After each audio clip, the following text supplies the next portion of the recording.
Hi అన్న. సంక్రాంతిలో game changer రాబోతుంది, ఎలా ఉండబోతుంది అన్న హవా? బాగుంటుంది అన్న హవా, సేమ్ పుష్ప 2 మాదిరినే హవా బాగుంటుంది. దానికి గడక పుష్ప 2 ఫ్లాప్ అంటున్నారు కదన్నా, అది వేస్ట్ నా కొడుకులు అనే మాట అన్న. ఎక్కడన్నా మూడో రోజు కలెక్షన్ అన్ని డ్రాప్ అయిపోయినాయి అంటున్నారు. ఎంత అన్న మూడో రోజు కలెక్షన్ చేసింది 621 crores అన్న. బాబుల్ 2 కూడా చేయలే అన్న. అంటే సండే రోజు కదా, సండే రోజు కూడా అంతగా లేదు కదా. సండే అని కాదన్న, ఒక్క మాట ఫస్ట్ డే కలెక్షన్స్ ఎంత అన్న? 294 కోట్లు కలెక్షన్స్. ఏ మూవీ కలెక్షన్ చేసింది అన్న 294 కోట్లు? ఏ మూవీ కలెక్షన్ చేసింది 294 కోట్లు? స్టోరీ ఓరకు హైప్ ఇచ్చారు కదా, హైప్ ఇవ్వడం వల్ల అలా అయిపోయింది. టికెట్ రేట్లు ఎక్కువ పెంచారు, దాని వల్ల వచ్చి ఉంటాయి. అంతేగాని టికెట్ రేట్లు బాగా పెంచారు కదా, దాని వల్ల వచ్చి ఉంటాయి. బాహుబలి 2 గతంలో ఎంత పెట్టినారు టికెట్లు? బాహుబలి 2కి ఎంత లేదన్న, మామూలు 200 పెట్టారు, 200 పెట్టారు మ్యాక్సిమం లేదన్నా.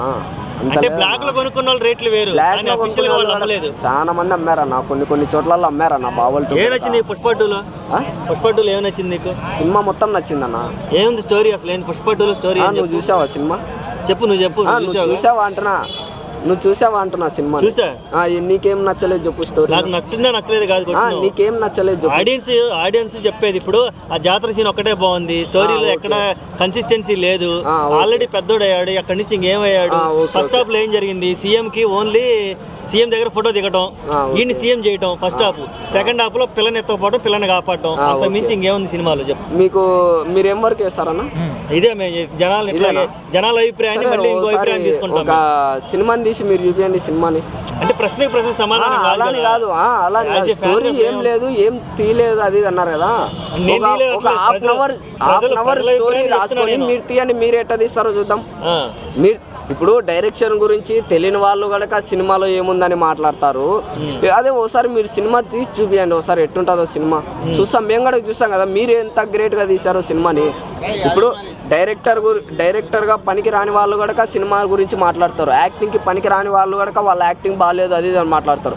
ఒకసారి సినిమా తీసి చూడండి అన్న, దాని మీద పడే కష్టం ఎట్టుంటుందో, ఎంత కష్టం ఉంటుందో అనేది తెలుస్తుంది మీకు. అంటే ఏందన్నా క్లైమాక్స్ ఫైట్ అయింది ఓరక, అసలు అది ఈజీ అదే నేను సంబంధం లేకుండా గ్రాఫిక్స్ ఫైట్లు పెట్టి వైరింగ్ మరి గ్రాఫిక్స్ ఫైట్ కాక ఏముందన్నా? RFC పోదామా మనం? RFC పోదామా? లాస్ట్ ఫైట్ అంటున్నావు కదా, RFCకి పిలిచిపోతారా? నేను చూపిస్తా దాని సెట్ నేను చూపిస్తా ఎంత గ్రాండ్ గా డిజైన్ చేసి ఎంత చేసినారో. అంటే అసలు యాక్చువల్ ఆ ఫైట్ జనాలకు నచ్చలేదు అంటున్నారన్న. అట్లా ఎగరటాలు గాల్లో ఫైట్లు కాకుండా ఫైట్ పెడితే అవునవును, అదే నచ్చలేదు అన్న వాళ్ళు ఎంతమంది ఉంటారు తెలుసా? ఓన్లీ ఆయన అంటే పడని వాళ్ళు, ఆయనను ఎప్పుడెప్పుడు ట్రోల్ చేద్దామా, ఆయనను ఎప్పుడెప్పుడు తొక్కుదామా అనే ఉత్తపుకు గాలి నా కొడుకులు మాట్లాడే మాటలే అవి.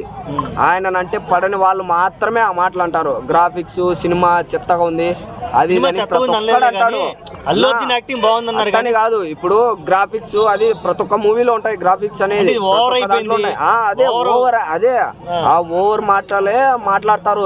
పనికి రాని నా కొడుకులే అవి మాట్లాడతారు, బాగాలేవు అది ఇదని మాట్లాడే వాళ్ళే వాళ్ళు.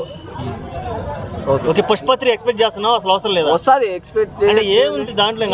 వస్తుంది, చచ్చిపోయాడు. ఎదిగాడు కాదు, ఇంకా సావాలే. ఇంకా ఇంటి పేరు కూడా వచ్చింది కదా. వస్తాయి అన్ని వస్తాయి. పుష్ప 3 వస్తాయి, కంపల్సరీ వస్తుంది పుష్ప 3. ఇంతకీ పుష్పకి పుట్టబోయేది అబ్బాయి అమ్మాయా?